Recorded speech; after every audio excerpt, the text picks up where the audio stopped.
ഉമ്മൻചാണ്ടി അത് നമ്മൾ സംസാരിച്ചപ്പോൾ അവിചാരിതമായിട്ട് അങ്ങ് തന്നെ പറഞ്ഞ ഒരു പേരാണ് ഉമ്മൻചാണ്ടി. അങ്ങനെ വിളിച്ചിട്ടുണ്ടെന്നുള്ള കാര്യം അതെനിക്ക് 2024 ഇരട്ടി മധുരമാണ്. ചേട്ടൻ്റെ മകൻ ഡോക്ടർ ബ്രിട്ടോ അദ്ദേഹം കൂടി ചേട്ടൻ്റെ കൂടെ വിജയിച്ച് കൗൺസിലറായി, ചേട്ടൻ മേയറുമായി.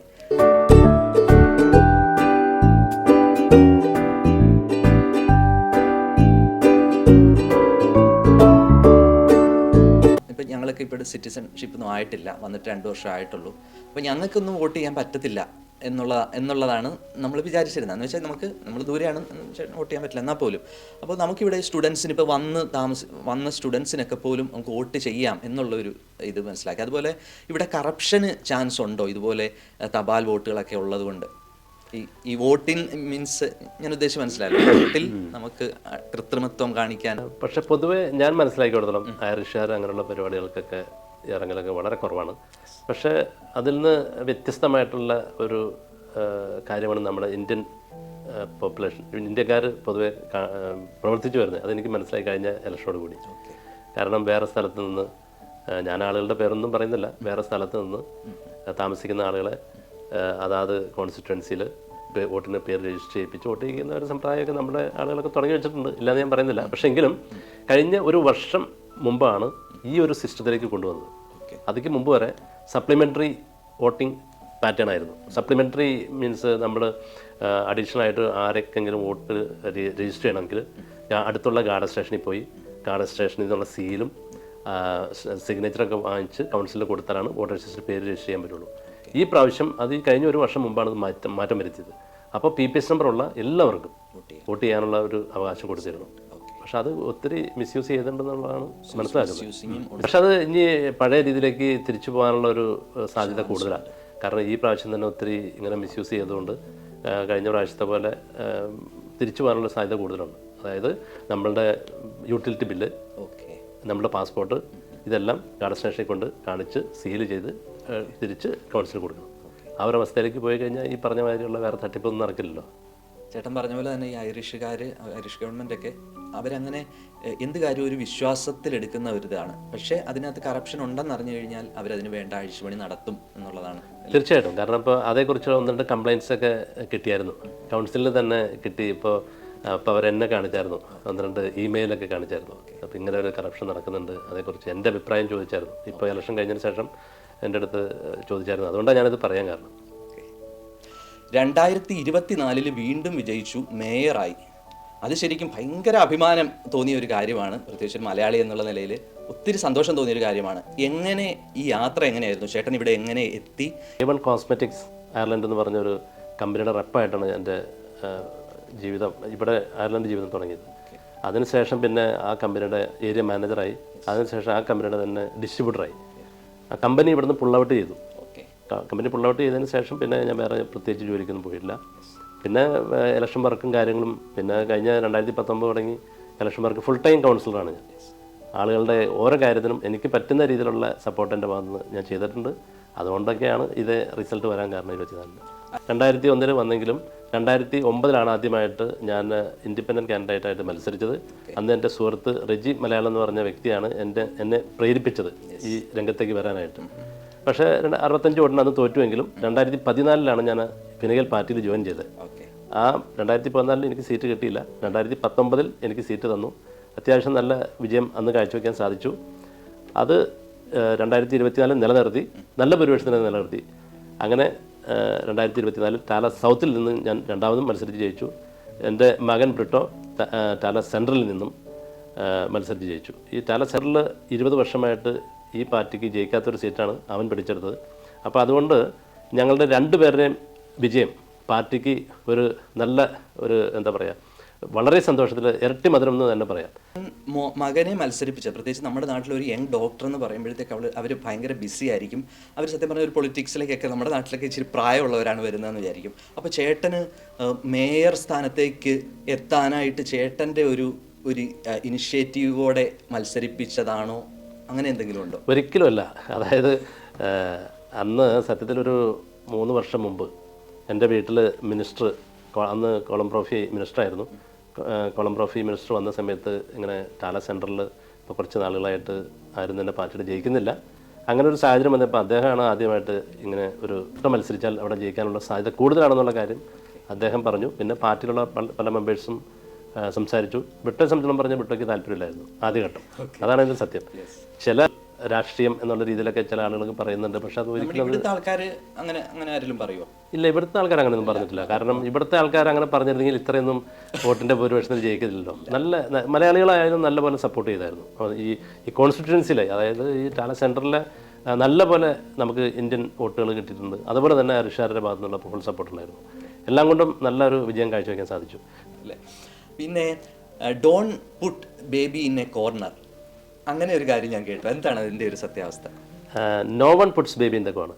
അതായത് അത് എൻ്റെ പേര് ബേബി എന്നായതുകൊണ്ട് അതൊരു സ്ലോഗൻ ഉണ്ടാക്കിയതാണ്.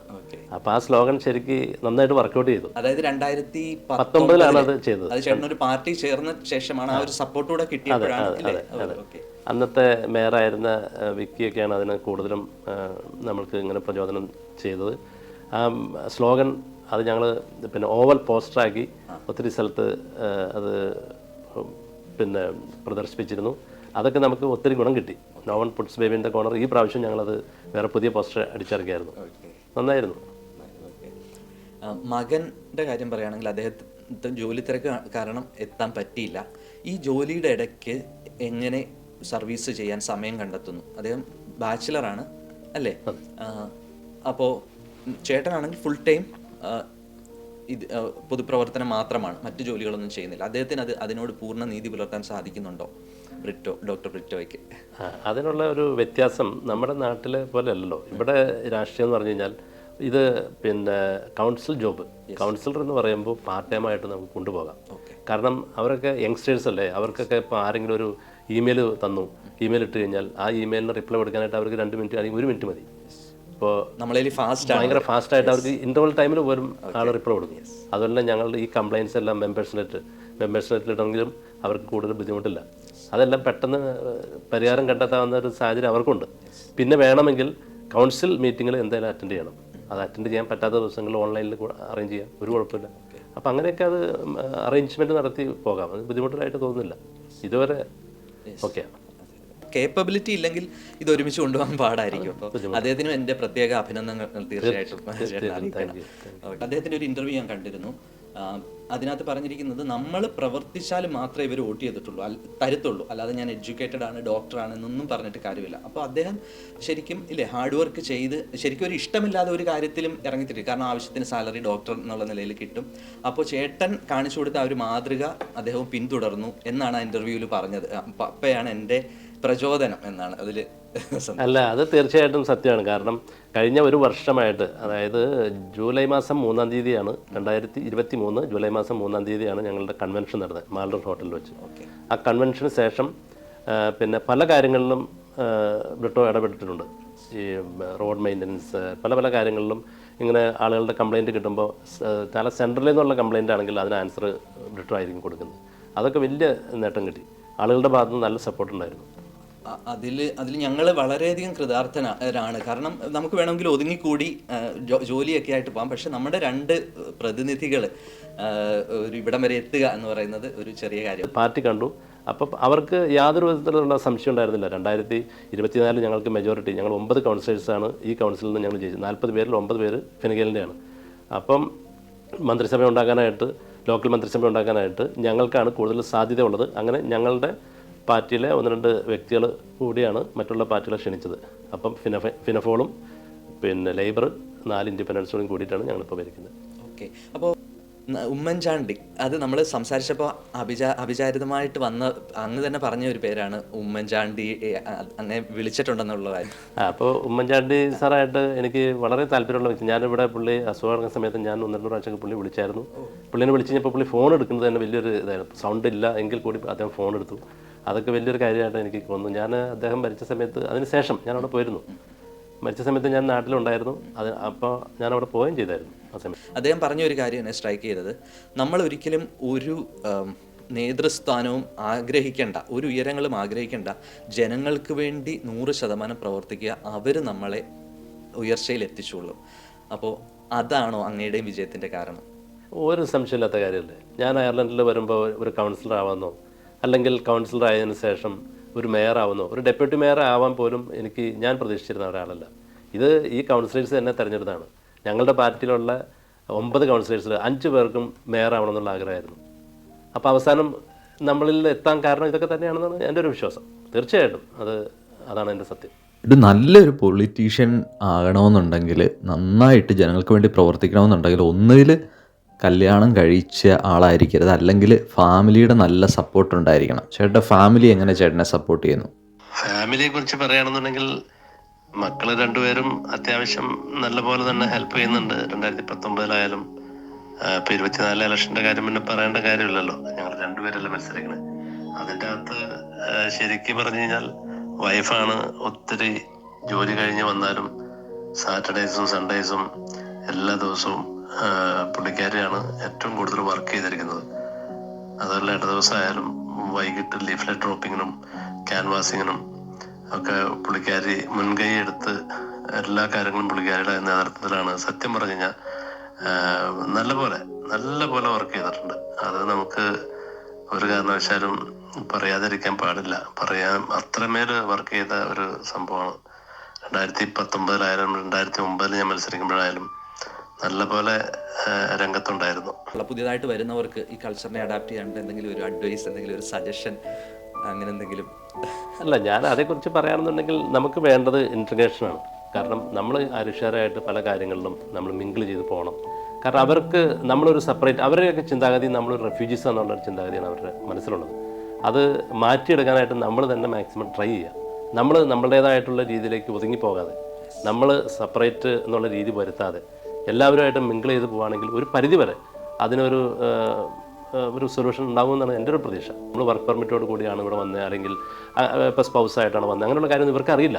അപ്പോൾ അതൊക്കെ ആളുകളെ ബോധവൽക്കരിക്കപ്പെടേണ്ടതാണ് മെയിനായിട്ട് ചെയ്യേണ്ട കാര്യമെന്ന് എനിക്ക് തോന്നുന്നു. അപ്പോൾ അതുകൊണ്ടാണ് ഞാൻ പറഞ്ഞത്, നമ്മളുടേതായിട്ടുള്ള കാര്യങ്ങൾ മാറ്റി വെച്ചിട്ടാണെങ്കിലും ഇവരായിട്ട് മിങ്കിൾ ചെയ്ത് ഇൻ്റഗ്രേഷനാണ് നമുക്കിവിടെ വേണ്ടത് മെയിനായിട്ട്.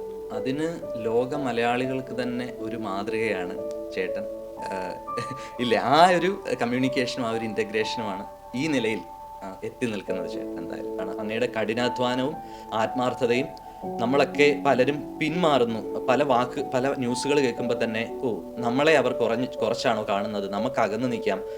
ആ ഒരു സമീപനം മാറ്റി മലയാളികൾക്ക് മൊത്തത്തിൽ, ലോക മലയാളികൾക്ക് മാതൃകയായ അങ്ങ് ഇനിയും ഉയരങ്ങളിലേക്ക് എത്തട്ടെ എന്നുള്ള എല്ലാ ആശംസകളും അറിയിച്ചുകൊണ്ട് ഐറിഷ് ടുഡേയിൽ ഇന്ന് ഞങ്ങൾക്ക് ഇങ്ങനെ ഒരു അവസരം തന്നതിന് ഒരുപാട് നന്ദി. Thank you so much.